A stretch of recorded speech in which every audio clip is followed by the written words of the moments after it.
Hello बच्चों, good morning. तो आज हम अपना थर्ड चैप्टर का सेकंड पार्ट लेकर आए हैं, जो कि हमारा जियोग्राफी क्लास 8 का थर्ड चैप्टर है, मिनरल्स एंड पावर रिसोर्सेज। तो हमने मिनरल्स देख चुके थे। हमने मिनरल्स की डेफिनेशन देखी, मिनरल्स कौन कौन से मिनरल्स होते हैं वो देखे, किस टाइप के मिनरल्स होते हैं वो देखे, मिनरल्स कहाँ पाए जाते हैं वो देखे। ठीक है। और हमारे डिफरेंट डिफरेंट प्लेट्यूज में, डिफरेंट डिफरेंट कंट्रीज में हमने देखे कि कौन कौन से मिनरल्स पाए जाते हैं, उनकी कंजर्व कैसे कर सकते हैं, उनका यूज कैसे कर सकते हैं, ये सब देखें। तो हमारा ये सेकंड लेक्चर होने वाला है, जो कि पावर का होने वाला है। ठीक है। जो हम आज ऊर्जा यानी कि पावर के बारे में, एनर्जी के बारे में पढ़ने वाले हैं। तो हम स्टार्ट करते हैं। आप बुक खोल कर बैठिएगा, साथ में एक पेन या पेंसिल लेके बैठिएगा, ताकि आप, ठीक है, अंडरलाइन करते जाइएगा जो मैं आपको इम्पोर्टेंट बताने वाला हूँ। ठीक है। तो हम स्टार्ट करते हैं पावर। ठीक है। सब स्टार्ट करें, सब रेडी हो? ओके। ठीक है।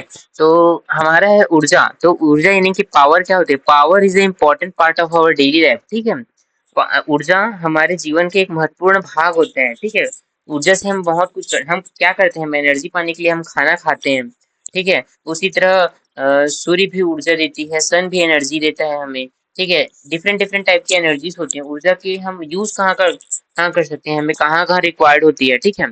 देखो, बोला गया है कि power and energy is an important part of our daily life. ठीक है।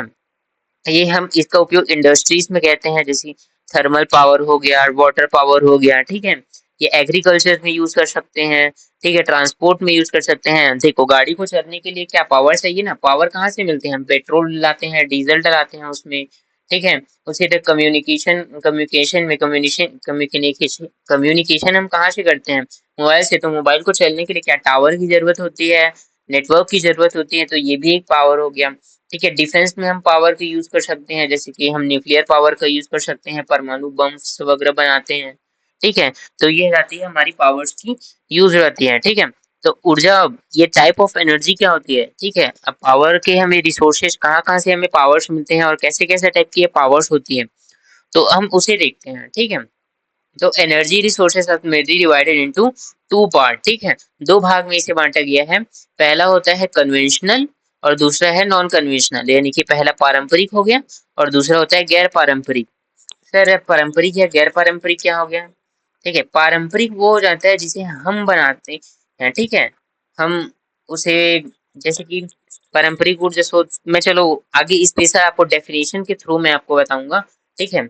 और इसमें थर्ड और क्या देखने लायक है इस पीपीटी में? ठीक है। आधुनिक जीवन की हर सुविधा ऊर्जा पर निर्भर करती है, जैसे कि ऊर्जा का सही बचत ही हमारी ऊर्जा का प्रयोग करना आवश्यक है। ठीक है। Every modern facility depend on energy, so it is essential to use energy wisely and conserve it. बोला गया है कि ऊर्जा को बचाना ही ऊर्जा का उत्पादन हो जाता है, यानी कि ऊर्जा का हम सही उपयोग करें तो ऊर्जा को प्रोडक्ट भी कर सकते हैं और उसको कंज्यूम भी कर सकते हैं। ठीक है। अब देखो, यहाँ पर पारंपरिक ऊर्जा स्रोत लिखा गया है। देखो, पारंपरिक ऊर्जा स्रोत और गैर पारंपरिक ऊर्जा स्रोत में हम बनाया जाता है। ठीक है। तो चलो हम तो देखते हैं पहला अपना पारंपरिक यानी कि कन्वेंशनल सोर्स ऑफ एनर्जी। ठीक है। पारंपरिक ऊर्जा स्रोत वे स्रोत जिन्हें बहुत लंबे समय तक यूज किया जा सकता है, जैसे कि बहुत लंबे समय तक क्या यूज किया जा सकता है हम और क्या यूज कर रहे हैं, जैसे कि हमारा लकड़ी, फायरवुड हम लकड़ी जलाने के लिए यूज कर सकते हैं। ठीक है। अपने फोसाइल फ्यूल्स हो गए, जैसे कि कोयला, पेट्रोल, प्राकृतिक गैस, ये सब बहुत लंबे समय तक चलते हैं ना। और अपने वाटर रिसोर्सेज, हाइड्रो रिसोर्सेज हो गया, हाइडल पावर हो गया। ठीक है। ये कन्वेंशनल है, पारंपरिक ऊर्जा के स्रोत हैं। ठीक है।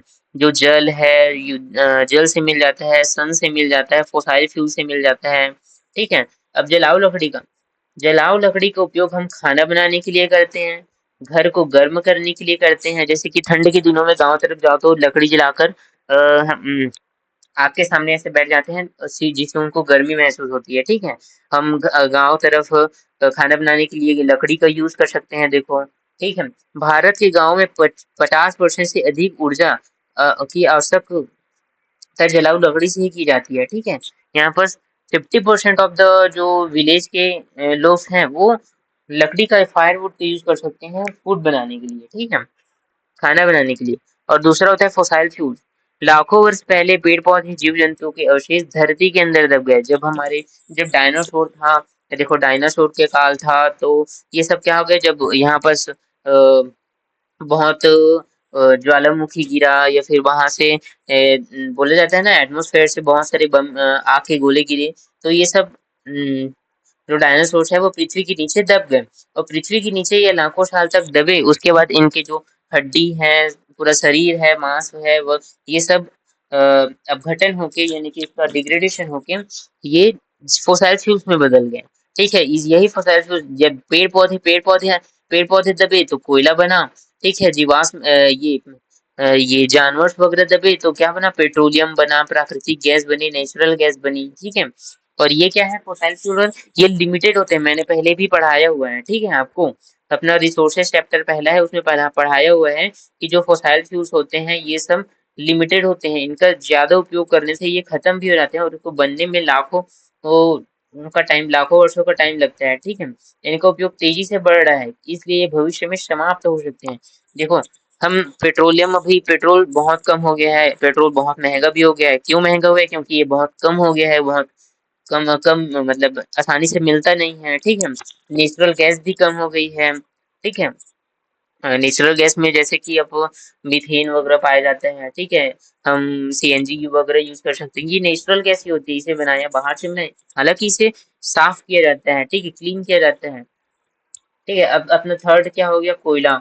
कोल का उपयोग हम कहाँ कर सकते हैं, जैसे कि घर घर में, घरेलू ईंधन में, जैसे कि देखा है ना कि हम सिगड़ी विगड़ी वगैरह जलाते हैं, या फिर आप गुपचुप चिल्ली वाला वगैरह खाने जाओ तो वो सिगड़ी में, या फिर अब तो गैस हो गया, पहले सिगड़ी में, या फिर आप नान रोटी खाने जाओ तो आपको सिगड़ी में के अंदर नान रोटी बना के देता है। ठीक है, वैसा सब चीज सिगड़ी में भी यूज कर सकते हैं। ठीक है, और आयरन की इंडस्ट्री में भी यूज कर सकते हैं। ठीक है, पहले की रेलगाड़ी वगैरह कोयले से चलते थे तो हम उस भाप इंजन का यूज करते थे। ठीक है, बिजली बनाते थे, कोयले से बिजली बनाते हैं आग से। ठीक है, कोयले से बनने वाली बिजली को हम थर्मल पावर यानी कि तापीय विद्युत बोला जाता है। ठीक है, तापीय विद्युत बोला जाता है। ठीक है, और देख, कोयला लाखों वर्ष पहले पेड़ पौधे और दलदलों के दब जाने से बना है, इसलिए इसे बरीड सनसाइन भी कहते हैं। इसे याद रखना ना, ये बरीड सनसाइन।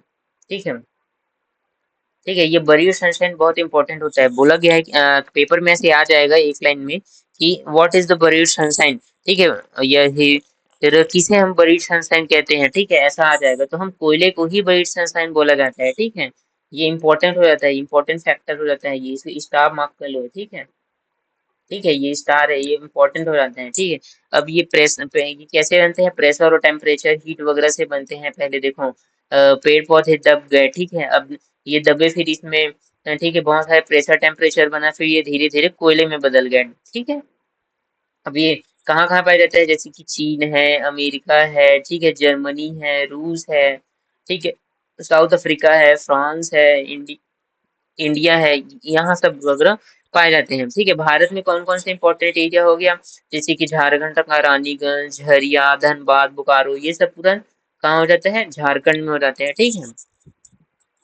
अब देखते हैं पेट्रोलियम। ठीक है, पेट्रोलियम भी वैसे फॉसिल फ्यूल्स हो गया, तो ये भी एक लिमिटेड रिसोर्सेज है जिनका हम ज्यादा से ज्यादा यूज करेंगे तो ये खत्म भी हो सकते हैं, है ना। ठीक है, पेट्रोल एक गड्ढा गाढ़ा तरल पदार्थ है, यानी कि एक डार्क, ये ब्लैक कलर का ऑयल होता है। ठीक है, जो चट्टानों की परतों के बीच पाया जाता है। ठीक है, इसे ऑयल फील्ड से ड्रिलिंग द्वारा निकाला जाता है और रिफाइनरी में शुद्ध किया जाता है, यानी कि हम जो डायरेक्ट जो समुद्र के नीचे से जो हमारा पेट्रोलियम वगैरह निकलता है ना, वो प्योर फॉर्म में नहीं होता, उसे प्योर किया जाता है। प्योर करने के बाद हम अपनी गाड़ी में या फिर कार में या फिर बसेस में, ट्रेन में यूज कर सकते हैं। ट्रेन तो अब बिजली से चलता है, पहले कोयले से चलता था। ठीक है, तो इसके बनने वाले उत्पाद है जैसे कि पेट्रोलियम बनता है, डीजल बनता है, मिट्टी के तेल, केरोसिन तेल बनते हैं, मोम्स बनती है, वैक्स बनती है, प्लास्टिक्स बनते हैं। ठीक है, लुब्रिकेंट्स वगैरह बनते हैं। ठीक है, तो इसे ब्लैक गोल्ड भी कहा जाता है। देखो, यहाँ इसमें इम्पोर्टेंट फैक्टर ये हो गया कि देखो, एक तो बड़े सन कोयले को बोला जाता है। ठीक है, और ब्लैक गोल्ड किसे बोला जाता है, काला सोना पेट्रोलियम पदार्थ है को बोला जाता है। ठीक है, फोसाइल फ्यूल्स इनकी पेट्रोलियम को बोला जाता है ब्लैक गोल्ड के रूप में, इसे इम्पोर्टेंट है। ठीक है, ये याद रखना आप लोग। ठीक है, ये वन वन लाइन के एक थोड़ी थोड़ी इम्पोर्टेंट, एक एक नंबर के इम्पोर्टेंट पार्ट्स हो जाते हैं। ठीक है, विश्व के प्रमुख देश कैसे, जैसे कि ईरान है, इराक है, सऊदी अरब, कतर, यहाँ तो आप देख रहे होगे ना, अभी तो आपने न्यूज में पढ़ा हुआ कि ईरान, इराक, सऊदी अरब और कतर ये सब मिलके अमेरिका के साथ युद्ध कर रहे हैं। ठीक है, क्योंकि यहीं पर स्टेट ऑफ हॉर्मुज में ये पेट्रोलियम्स वगैरह पाए जाते हैं। तो रूस है, वेनेजुएला है, अल्जीरिया है, ठीक है, ये सब क्या होते थे, ऑयल वाले एरियाज हो जाते हैं। भारत में कौन सा है, असम का डिगबोई है, बॉम्बे हाई है, ठीक है, गोदावरी नदी डेल्टा है, ठीक है, कृष्णा गोदावरी डेल्टा, यहाँ से कुछ इंपॉर्टेंट ऑयल्स मिलते हैं, ठीक है। नेचुरल गैसेस देखते हैं, ठीक है। हमने क्या क्या पढ़ा हुआ है अभी, ठीक है। एक तो हम फायरवुड्स पढ़े हैं, दूसरा हम फॉसाइल फ्यूल्स पढ़ डाले, ठीक है, तीसरा कोयला, और चौथा पेट्रोलियम पढ़ डाले। अब पांचवा देखते हैं कि हमारा ये कन्वेंशनल रिसोर्स में यानी कि पारंपरिक सोर्स में क्या क्या है, ठीक है। नेचुरल गैसेस, प्राकृतिक गैस अक्सर पेट्रोलियम के साथ ही पाई जाती है, यानी कि पेट्रोल के साथ ही पाई जाती है। उसकी ये पेट्रोल की जो ऊपर की जो लेयर होती है ना, वहां पर ही ये बनते हैं, ठीक है। कच्चे तेल निकालते समय यही ये बाहर निकलते हैं, देखो ये पेट्रोल हो गया, तो पेट्रोल के बबल जैसे जो बन दिख रहे हैं ना, यही से यही गैस है। और यही से एक पाइप से पेट्रोल निकाला जाता है, और ये एक पाइप से गैस निकाली जाती है, ठीक है। अभी से हम कहा सीएनजी के रूप में घर में यूज कर सकते हैं, उद्योग में यूज कर सकते हैं। गैस जो आप खाना बनाते हैं ना, वो सब यहीं से निकलता है, जब बस इसे रिफाइन करके हमें भेजा जाता है, ठीक है। इसके कहाँ कहाँ है, यूनाइटेड किंगडम, यूके है, नीदरलैंड है, नॉर्वे है, रूस है, ये सब यहाँ पाए जाते हैं। भारत में कहाँ कहाँ, ठीक है, मुंबई हाई है, त्रिपुरा है, कृष्णा गोदावरी डेल्टा है, जैसलमेर है, ये सब इंडिया में पाए जाते हैं, ठीक है। ये इंडिया दिख रहा है ना आपको, या इसके अंदर पाए जाते हैं, ठीक है। यहाँ पर क्या हो गया, जैसलमेर राजस्थान में हो गया, यहाँ पर मुंबई हाई हो गई, यहाँ पर नीचे की कृष्णा गोदावरी डेल्टा हो गया, यहाँ पर त्रिपुरा हो गया, ठीक है। ऐसा पाया जाता है, ठीक है। जीवाश्म ईंधन की हमें समस्या कब आती है, जब इनके भंडार तेजी से कम हो रहे हैं, क्योंकि देखो पेट्रोल्स भी कम हो रहे हैं, तो इनके भंडार भी तेजी से कम ही हो रहे हैं, क्योंकि हम ज्यादा से ज्यादा देखो ना गैस नहीं मिलते आजकल, ठीक है। जलाने पर हानिकारक गैसें निकलती है, देखो कार्बन डाइऑक्साइड, CO2, ठीक है, ऐसे गैस निकलते हैं, कार्बन मोनोऑक्साइड निकलते हैं, जो कि हमारे लिए हार्मफुल होते हैं, ठीक है। ये एटमॉस्फेयर को, ग्लोबल वार्मिंग को बढ़ाते हैं, ठीक है, एटमॉस्फेयर में, ठीक है, इन्वायरमेंट को प्रदूषित करते हैं, ठीक है।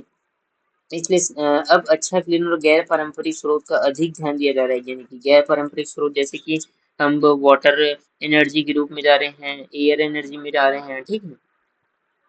अब देखते हैं हाइड्रो पावर, देखो हाइड्रो पावर, ठीक है, वर्षा या नदी के पानी के बांध को इकट्ठा किया जाता है, पानी को ऊंचाई से फिर नीचे गिराते हैं, देखो डैम्स में इकट्ठा किया जाता है, फिर नीचे गिराया जाता है, फिर नीचे एक जनरेटर लगा होता है, ठीक है। जनरेटर से ही ये घूम घूम के, टरबाइन जब घूमता है तो जनरेटर से क्या निकल बनता है, बिजली बनती है। इसी बिजली से हम क्या चला हम अपना फ्रिज चलाते हैं, पंखा चलाते हैं, लाइट जलाते हैं, ठीक है। तो क्या होता है, सबसे पहले पानी गिरेगा, पानी को हम क्या करेंगे, स्टोर करेंगे, स्टोर करने के बाद जब उसे नीचे से गिराएंगे, तो देखो यहाँ पर डायग्राम देख रहे हो ना, देखो वो डैम्स है, डैम से पानी को नीचे गिराया जा रहा है, फिर टरबाइन घूम रहा है यहाँ पर, फिर जनरेटर में जाके जनरेटर क्या बना रहा है, इलेक्ट्रिसिटी बना रहा है। तो ये क्या, उत्पन्न बिजली के बाद बचा पानी हम, ठीक है, ड्रिपिंग में, ठीक है, सिंचाई में यूज कर सकते हैं, ठीक है। विश्व के प्रमुख देश में ब्राजील, चीन, पराग्वे, नॉर्वे, ये सब आ जाते हैं, ठीक है। भारत के प्रमुख हैं, देखो ना, भाखड़ा नंगल, गांधी सागर, ठीक है, नागार्जुन परियोजना, दामोदर घाटी परियोजना, ये सब बहुत अच्छे हो जाते हैं, ठीक है। और बोला गया है कि जो वाटर रिसोर्सेज है एक अच्छा रिन्यूएबल और पर्यावरण के लिए अनुकूल होता है, यानी कि क्या होता है, ये जो हाइड्रो पावर है, वो हमारे लिए रिन्यूएबल भी है और अच्छा भी है, ये प्रदूषण भी नहीं करता, ठीक है, और हमारे लिए अच्छा भी हो जाता है। अब देखते हैं हम अपना क्या कौन सा पढ़ डाले, हम अपना, ठीक है, कन्वेंशनल रिसोर्स में पढ़ डाले, फायरवुड, फोसाइल, हाइडल पावर, ठीक है, पेट्रोलियम, प्राकृतिक गैस, नेचुरल गैस, ये सब पढ़ डाले। अब हम देखते हैं हमारा non conventional source of energy, ठीक है। हमारा non conventional source of energy देखते हैं कि ये क्या होती है, जैसे कि जीवाश्म ईंधन, कोयला, पेट्रोल, प्राकृतिक गैस, ठीक है, का लगातार बढ़ता उपयोग इनके भंडार को कम कर रहे हैं, ठीक है। ठीक, यदि इसी गति से, यानी कि हम लगातार जब इसको उपयोग करते हैं, तो ये भविष्य में समाप्त हो जाएंगे और ज्यादा से ज्यादा इन्वायरमेंटल पोल्यूशन भी फैलाएंगे, ठीक है। इसी कारण हम गैर पारंपरिक यानी कि नॉन कन्वेंशनल रिसोर्सेज का उपयोग बढ़ता जा रहे हैं, ठीक है।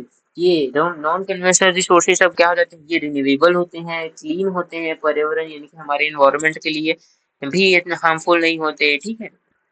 तो इसमें क्या हो जाता है, हमारे सोलर एनर्जी, मैं बोला था ना, सोलर एनर्जी है, एयर एनर्जी, विंड एनर्जी है, ठीक है। न्यूक्लियर पावर है, जियोथर्मल एनर्जी है, ये हमारे लिए क्या हो जाते हैं, अच्छे होते हैं। ठीक है, ये रिन्यूएबल भी होते हैं और हमारे इन्वायरमेंट के लिए यूजफुल भी होते हैं और हार्मफुल नहीं होते। ठीक है, तो सूर्य के प्रकाश से जो ताप यानी कि सूर्य के प्रकाश से जो सन से जो हीट मिलती है उसे ही हम सोलर एनर्जी बोल दिया जाता है। ठीक है, और जो हीट हमें सोलर से प्राप्त निकलती है ना, जैसे कि गर्मी के दिनों में बहुत ज्यादा हीट हो जाता है तो हम छाते लेके भी निकलते हैं, तो वो उसी हीट से हम किसका उपयोग करके, हम सोलर पैनल का यूज करके हम उस जो सूर्य की गर्मी है उसका यूज करके हम एनर्जी क्रिएट करते हैं। उस एनर्जी से हम कभी बिजली बनाते हैं तो कभी और उस एनर्जी का कहीं और यूज कर सकते हैं।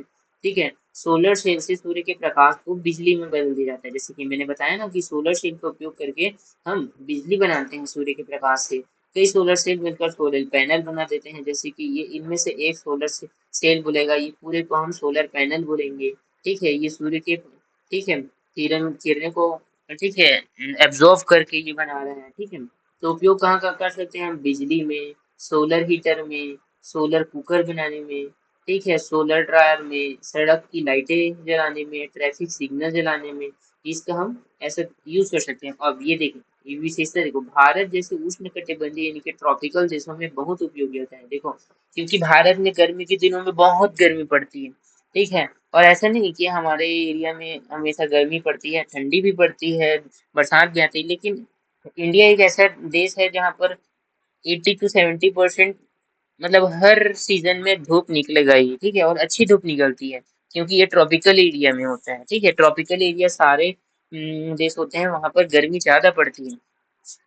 ठीक है ना, देखो, गर्मी ज्यादा ज्यादा गर्मी के कारण हमारे साउथ वाले थोड़े डार्क हो जाते हैं और कश्मीर वगैरह में देखो तो वो थोड़ा लाइट फेयर होते हैं। ठीक है, विंड एनर्जी देखते हैं कि विंड एनर्जी क्या होती है। विंड एनर्जी यानी कि पवन ऊर्जा का हम, पवन की जो गति होती है उसको उपयोग करके हम, देखो ये बहुत सारे विंड मिल लगा हुआ है, पवन शक्ति लगी हुई है, इसे विंड घुमाता है और यही नीचे एक टरबाइन लगा होता है जो इसे बिजली के रूप में, जनरेटर जुड़ी होती है और नीचे जनरेटर बिजली बना देती है। ठीक है, ये टरबाइन के पंखों की तरह काम करती है और नीचे जनरेटर लगा होता है जो बिजली बना देती है। इसका हम यूज कर सकते हैं। पहले अनाज पीसने में किया जाता था। ठीक है, पानी निकालने के लिए किया जाता था कुएं वगैरह से या जमीन से। अब बिजली भी बनती है इसी से। ठीक है, ठीक है, मुख्य अपनी इम्पोर्टेंट कंट्रीज हो गई जैसे कि UK, America, Spain, Netherland, Germany, ये सब इम्पोर्टेंट कंट्रीज हो जाते हैं जहाँ पर क्या विंड एनर्जी का यूज किया जाता है। ठीक है, अपनी न्यूक्लियर एनर्जी के रूप में देखते हैं हम, ऊर्जा, यह ऊर्जा यूरेनियम और थोरियम जैसे रेडियोधर्मी तत्वों के न्यूक्लियर फिशन से होती है। ठीक है, जैसे कि हम सुनते हैं ना कि यूरेनियम बहुत ज्यादा पावर रखता है। एक छोटा सा यूरेनियम हमें लगभग सालों तक एनर्जी दे सकता है। हमें घर में खाना पकाने के लिए 1 किलो तो यूरेनियम हमें बहुत दिन तक चल सकता है। यानी कि ये यूरेनियम थोरियम बहुत ज्यादा एनर्जी वाले होते हैं। इसे हम क्या न्यूक्लियर पावर के रूप में कभी परमाणु बम बनाने के लिए तो कभी कुछ कभी इंडस्ट्रीज में ऐसा यूज किया जाता है। ठीक है, तो देखो, विश्व के प्रमुख उत्पादक देश हैं अमेरिका, यूरोप के देश, भारत में यूरेनियम राजस्थान में, झारखंड में पाया जाता है। ठीक है, ठीक है, थोरियम में केरल में मोनोजाइट पाया जाता है, रेत में मोनोजाइट पाया जाता है, ये भी एक थोरियम हो जाता है। ठीक है, देखो, भारत के प्रमुख ये ऊर्जा केंद्र भी देखते हैं, परमाणु न्यूक्लियर पावर इंडस्ट्री देखते हैं, जैसे कि कलपत्तकम हो गया, तारापुर हो गया, ठीक है, कोटा राजस्थान हो गया, नरोरा हो गया, कैगा हो गया। ठीक है, ये सब इम्पोर्टेंस हो जाते हैं। ठीक है, अब ये फिजन करते हैं, जो यूरेनियम होता है ना वो डिफरेंट डिफरेंट प्रोडक्ट, क्या बोला जाता है, कंपाउंड से मिलकर बना होता है। और जब ये अलग होता है तो एनर्जी निकलती है। देखो देखो, ये इनमें डिफरेंट डिफरेंट कंपाउंड है, ये डिफरेंट डिफरेंट कंपाउंड जब अलग होते हैं तो यहाँ से क्या निकलती है, हमें एनर्जी निकलती है और इसी एनर्जी का हम यूज कर सकते हैं। देखो, बोला गया है कि परमाणु ऊर्जा से बहुत अधिक मात्रा में बिजली प्राप्त होती है, लेकिन इससे अपशिष्ट यानी कि रेडियो एक्टिव वेस्ट भी निकलते हैं जो जिनकी सुरक्षित तरीके से निपटना आवश्यक है। क्योंकि देखो, अगर कहीं पर यूजफुल है तो वो कहीं हमारे लिए हार्मफुल भी होगा। ठीक है, तो इसे रेडियो एक्टिव क्या रेस निकलते हैं जो हमारे लिए हार्मफुल होते हैं। ठीक है, कैंसर केस कर सकते हैं वो। ठीक है। अब ये हमारे जियोथर्मल है। जियोथर्मल एनर्जी क्या होती है? जो जमीन से जो भाप निकलता है, वाटर से भाप निकलती है, इसका हम यूज कर सकते हैं। ठीक है, बोला गया कि पृथ्वी के अंदर की गर्मी से प्राप्त ऊर्जा को भूतापीय ऊर्जा कहते हैं। ठीक है, इनके जो सोर्स क्या हो जाते हैं, इनके सोर्स वाले हॉट वाटर्स हो जाते हैं, हॉट वाटर स्प्रिंग्स हो जाती है। ठीक है, इनका भी उपयोग से बिजली बना सकते हैं, खाना बना सकते हैं, गर्म करके घर को गर्म कर सकते हैं हम, इससे नहा सकते हैं। ठीक है, ठंडी दिनों में गर्म पानी नहाते हो ना, वैसे ही। ठीक है, भारत के प्रमुख एरियाज कहाँ हो गए, जैसे कि मणिकरण। ठीक है, हिमाचल प्रदेश में जैसे जाओ तो भाप निकलते रहता है, लद्दाख की घाटी से भाप निकलते रहता है, देखे होगा ना। इसी पावर्स का हम यूज कर सकते हैं। ठीक है, अब टाइडल फोर्स देखते हैं कि हम टाइडल फोर्स ये कि ज्वार भाटा का यूज कर सकते हैं कि हम उसके क्या क्या बना सकते हैं। सेम वही है कि समुद्र में आप देखो ना, लहरें आती है, उसे ही ज्वार भाटा बोला जाता है। ठीक है, कैसे बनती है? समुद्र के संकरे भाग पर बांध बनाए जाते हैं। जैसे कि देखो, देखा बताया गया नहीं, जैसे कि कच्छ पहाड़ी, यहाँ पर एक छोटा एरिया रहता है तो यहाँ पर एक बांध बना देती रहता है। ठीक है, ऊंची ज्वार के समय पानी टरबाइन घूमता है। ठीक है, जब ये पानी देखो ऊंचा होता है तो ये टरबाइन घूमते रहता है। टरबाइन चलने से बिजली बनती है। जब ये नीचे चला जाता है तो टरबाइन थोड़ा बहुत बंद हो जाता है। ठीक है, ये जब ऊंचा रहता है, पानी से ऊपर रहता है, पानी इसे इधर से इधर आते रहता है तो ये पानी टरबाइन घूमते रहता है और इधर जनरेटर से बिजली बनती जाती है। ठीक है, और हमारी देखो बायोगैस देख लेते हैं। ठीक है, जैविक कचरे से बनने वाली गैस, बायोगैस का हम यूज कर सकते हैं नहीं, जैसे गोबर गैस। ठीक है, गाय के गोबर का यूज कर सकते हैं हम, जिसे मीथेन बनती है। गोबर, रसोई का कचरा, सूखे पौधे। ठीक है, मृत पदार्थ। ठीक है, जो जीव जंतु थोड़े बहुत मर जाते हैं ना, वही। बायोगैस संयंत्र में बैक्टीरिया जैविक पदार्थों का अपघटन करते हैं, डिग्रेडेशन करते हैं बायोगैस डिजास्टर में, डिजेस्टर में। ठीक है, जिसे मीथेन गैस बनती है। देखना, इसे याद रखना कि जब हम बायोगैस बनाते हैं तो उसमें कौन सी गैस बनती है? मीथेन गैस और कार्बन डाइऑक्साइड गैस, ये दो गैस इंपॉर्टेंट है। ठीक है, मीथेन गैस बनती है और कार्बन डाइऑक्साइड गैस बनती है, इसे इंपॉर्टेंट मार्क कर लेना आप। ठीक है, इसका हम उपयोग कर सकते हैं खाना बनाने में। ठीक है, लाइट जलाने में, रोशनी करने में, जैविक खाद बनाने में, ऑर्गेनिक कल्चर, ऑर्गेनिक खेती करने में। ठीक है, इसका हम यूज कर सकते हैं। तो हमने भी ये देख लिया कि नॉन कन्वेंशनल में हम solar power, wind energy, nuclear power, geothermal power. ठीक है, biogas, tidal force, tidal energy, ये सब देख लिए। ओके, कहीं पर आपको समझ आया कि नहीं आया? ठीक है, हाँ, एनर्जी का कंजर्वेशन क्यों जरूरी है? कि देखो, बोला गया है कि ऊर्जा उत्पादन करना तो कठिन है और महंगा है, लेकिन हम ऊर्जा की बचत कर सकते हैं। कैसे बचत कर सकते हैं? जैसे कि बिजली के उपकरण को, जैसे कि हम इलेक्ट्रिसिटी को कम यूज कर सकते हैं। एलईडी बल्ब को जैसे हम जलाकर छोड़ दिए रहते हैं तो उसे ज्यादा यूज न करके केवल हमें जिस टाइम यूज करना है उस टाइम यूज कर सकते हैं, बंद कर सकते हैं। हम रात को दिन भर पंखे चलाते रहते हैं, बिना यूज के भी पंखे चलाते रहते हैं तो उसको कम कर सकते हैं। पानी की बचत कर सकते हैं, पानी यूं ही बहाते रहते हैं तो उसका बचत कर सकते हैं। ठीक है, ठीक है, इंपॉर्टेंट नोट्स याद रखना कि energy saved is energy generated, यानी कि ऊर्जा की बचत करना ही हमारे लिए ऊर्जा का उत्पादन करना हो जाता है। Energy save is energy generated. ठीक है, तो आपको अगर इस चैप्टर में कहीं पर भी दिक्कत आती है या फिर कहीं पर भी आपको समझ नहीं आता है तो आप ये नोट्स एक बार बिल्कुल भी पढ़ पढ़ लीजिएगा, और आप एक बार बुक को पढ़िएगा और एक बार ये नोट्स बना लीजिएगा।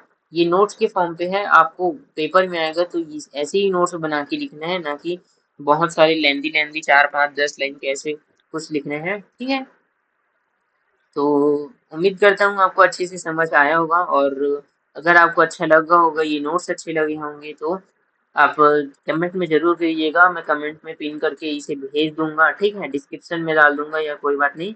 अब अगर आपको अच्छा लगे तो वीडियो को लाइक शेयर और सब्सक्राइब जरूर कीजिएगा और अपने दोस्तों के पास शेयर भी कीजिएगा।